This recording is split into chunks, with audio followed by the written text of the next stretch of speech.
Good evening and welcome to the State of Business on Art Television. I am Chavika Samarasinghe. Let's have a look at the headlines. EDB reports increased merchandise exports in September 2022. Survey shows higher financial literacy among the youth. News in detail. The central bank has observed a notable improvement in deposits held by the banking system. This follows monetary policy corrections that brought about high interest rates. In the year through August 2022, central bank officials measured that the average weighted new deposit rates and the average weighted new fixed deposit rates have climbed 16.3% and 16.5% respectively. This is compared to the 10% increase in key policy rates. Separate data reported by the central bank shows the two average rates standing at 21.29% and 21.62% respectively in the licensed commercial banking sector compared to 5.19% and 5.35% a year ago. Return of currency in circulation to the banking system could also be seen from the money supply measured by board money, which fell to 14% by the end of August from 21% a year ago.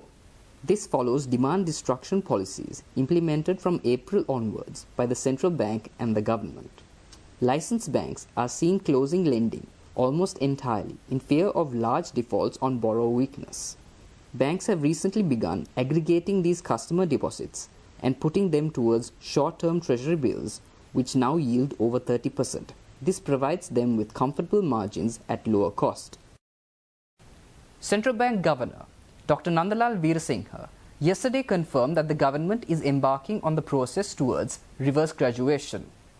The aim of this maneuver is to gain improved access to concessional loans. Sri Lanka will not be looking to downgrade its position in terms of its income status. However, it will be looking to reverse graduate in its lending category, and discussions are underway with the World Bank. A downgrade in income status is not possible as it is determined by the World Bank based on per capita income, which should be below $1,045 to be demoted to the low middle income category. Responding to a query at the launch of the State of the Economy 2022 report, Central Bank Governor Dr. Nandalal Veerasinghe said the move is necessary given current circumstances. After it was upgraded to the middle income category, until 2017, Sri Lanka fell under the International Development Association, through which Sri Lanka could access concessional funding. The World Bank has highlighted that reverse graduation is typically experienced by countries that have poor macroeconomic management. This is combined with volatile international commodity prices, overborrowing on non-concessional terms in boom years, and a downturn in the global economy. The World Bank cautions that reverse graduation would adversely affect the reputation of the country and their government while being disruptive in terms of planning. Financial Literacy Survey Sri Lanka 2021, a publication of the Central Bank of Sri Lanka, is now available for public access. This is the first ever countrywide financial literacy survey and is part of the implementation of the National Financial Inclusion Strategy of Sri Lanka. The survey was conducted by the Regional Development Department of the Central Bank of Sri Lanka with the assistance of the International Finance Corporation. The key objective of the survey was to assess the level of financial literacy across the population with a view to formulating appropriate policy measures. The survey focused on the elements of knowledge, attitudes and behavior within the concept of financial literacy, and this publication carries the key survey findings. Findings reveal that 57.9% of adults are financially literate in Sri Lanka. Further, the findings imply that the level of financial literacy varies across different segments of the population, suggesting the need for targeted policy interventions. For instance, despite gender parity in education, the survey notes gender disparity in financial literacy. Survey findings further suggest that young adults in Sri Lanka are more financially literate than the elderly population. This is a positive move, and it reveals that the population might be more financially resilient in the future.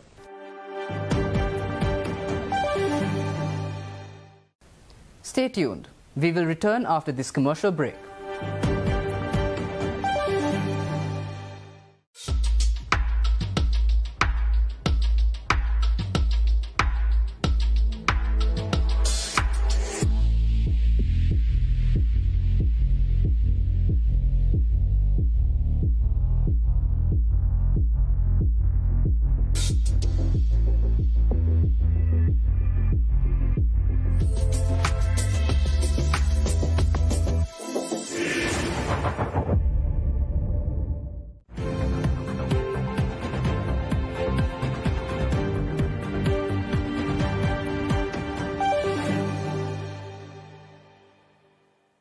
Welcome back.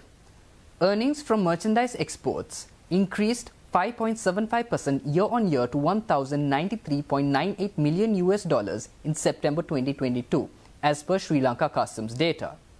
This was mainly due to increase in export earnings from apparel and textiles, tea, gems and jewellery, electrical and electronic components, and spices and essential oils. All major product sectors, except coconut-based products, recorded increased exports in September 2022. During the period from January to September 2022, strong export growth was recorded for the top 15 export markets. When compared with the corresponding period of 2021, the United States of America, Sri Lanka's single largest export destination, recorded $2,582.91 million in exports.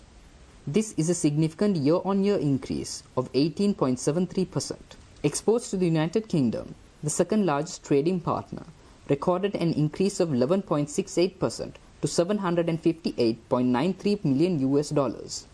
Exports to free trade agreement partners accounted for 7% of total merchandise exports, with an increase of 10.25%, amounting to $700.53 million. The estimated value of services exports for the period from January to September 2022 was $1,455.75 million, increasing 3.8% over the corresponding period of 2021.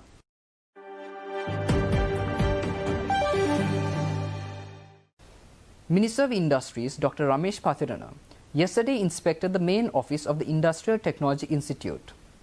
The institute was established in 1955 and is empowered by the Science and Technology Act of 1994. The Industrial Technology Institute currently supports the technical development of industries in the country. It conducts technological research and development for industries and provides internationally competitive technical services. The institute is currently engaged in research and development work on post-harvest technology, food, herbal remedies, materials, environment and biotechnology. It also provides laboratory facilities for various industry use cases. At the time of observation, a progress review of the Industrial Technology Institute was done, and the management also presented the Scientific and Industrial Resource Management Plan for the future generation. Minister Pathirana stated that government investment in industries should be increased, and the purpose of the Industrial Technology Institute should be strengthened to introduce new technology for all industries.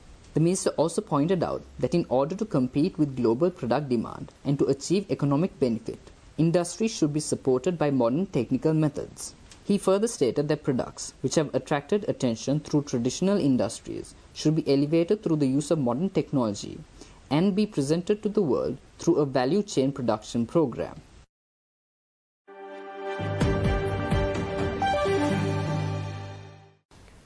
Board members from the Indian CEO Forum recently met President Ranil Wickremesinghe and had a cordial and fruitful discussion on the Sri Lankan economy and its future. Among the topics discussed were overcoming challenges faced by companies operating in Sri Lanka and the future of investment in the fields of IT, education, manufacturing, hospitality, tourism and logistics. The ICF board updated the President on the progress of current projects. The discussion also focused on strengthening bilateral relationships between India and Sri Lanka. President Wickremesinghe also mentioned setting up a special desk to coordinate and take things forward. The Indian CEO Forum is a registered body with its membership constituted by Indian investment in Sri Lanka, Indian heads of multinational companies, and Sri Lankan companies. The members have brought substantial investments into the country, export earnings, employment generation, and contribution to the treasury through direct and indirect taxes. ICF aims to promote economic growth in Sri Lanka with Indian investment, safeguard and strengthen economic cooperation, and foster new economic ties with India. It also endeavours to showcase investment opportunities in Sri Lanka to potential new investors from India.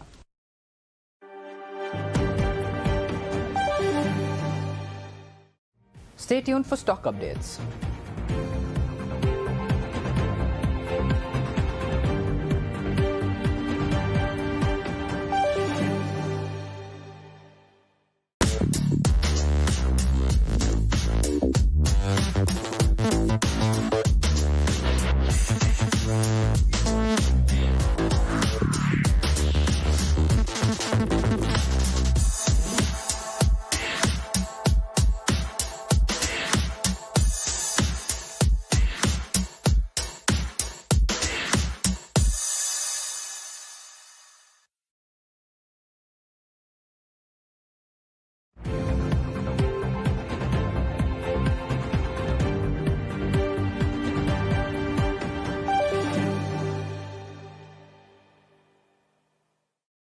Welcome back. Trading at the Colombo Stock Exchange ended on positive notes today. The all-share price index gained 86.57 points to close at 8,602.97, and the S&P SL20 gained 54.14 points to close at 2,608.15. The turnover was 1.2 billion rupees and over 56 million shares were traded. Up next are forex rates.